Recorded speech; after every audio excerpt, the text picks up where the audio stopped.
মুহাম্মদ রাসূলুল্লাহ সাল্লাল্লাহু আলাইহি ওয়াসাল্লাম এমন এক লোকদের এমন এক গোষ্ঠী লোকের মধ্যে প্রেরিত হয়েছিলেন যাদের মধ্যে ইবাদতের ভিন্নতা ছিল। একেকজন একেক রকমের ইবাদত করত। তাদের ইবাদতের মধ্যে অর্থাৎ তাদের যে ইবাদত করত তারা শুধু একই শ্রেণী একই গোষ্ঠীর ইবাদত করতো না।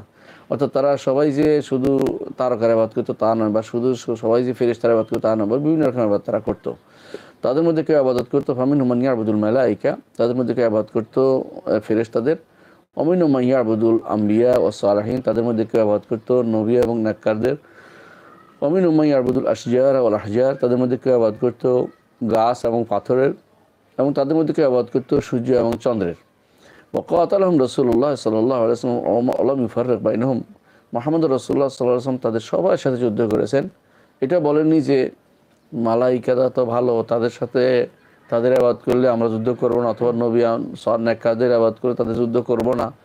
শুধু গাছগাছালি যারা ইবাদত করছে, শুধু ইবাদত করছে, তাদের শুধুমাত্র যুদ্ধ করছি, এমন কিছু বলেন। এবং সবার সাথে তিনি যুদ্ধ করেছেন এবং সবার সাথে যুদ্ধে তিনি আদিষ্টও ছিলেন। দলিল হচ্ছে আল্লাহ তাআলা বলেন, ওয়াদ-দলিল কাউলুহু তাআলা ওয়াকাতিলুহুম হাত্তা লা তাকুনা ফিতনা, আর আপনি তাদের সাথে যুদ্ধ করুন, তাদের বিরুদ্ধে যুদ্ধ করুন, হাত্তা লা তাকুনা ফিতনা, যাতে শিরিক না হয়, শিরিক বন্ধ হয়ে যায়, ওয়া ইয়াকুনা দীনু কুল্লুহু লিল্লাহ, আর আনুগত্য কেবলমাত্র আল্লাহর জন্য নির্ধারিত হয়ে যাবে।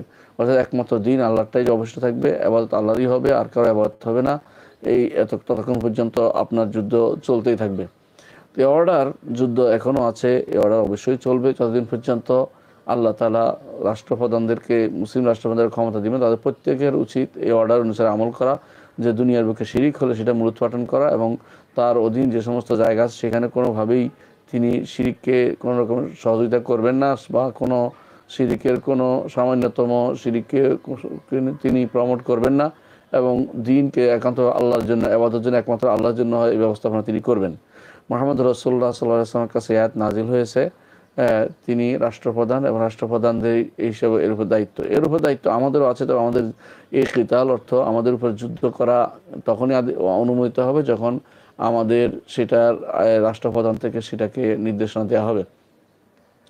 এর আগ পর্যন্ত আমাদের কাজ হবে এই বাকি যে দুটি আছে সেটা দিয়ে কাজ করা, অর্থাৎ মুখে অথবা অন্তর দিয়ে ঘৃণা করা, মুখে সেটা বলা। সেজন্য আমরা সেটা বলেই যাচ্ছি যে অবশ্যই এই যুদ্ধ চলবে এবং চলতেই থাকবে যতক্ষণ পর্যন্ত না আল্লাহর দ্বীন পুরো পৃথিবীতে প্রতিষ্ঠিত, জগতের সব জায়গায় প্রতিষ্ঠিত না হচ্ছে।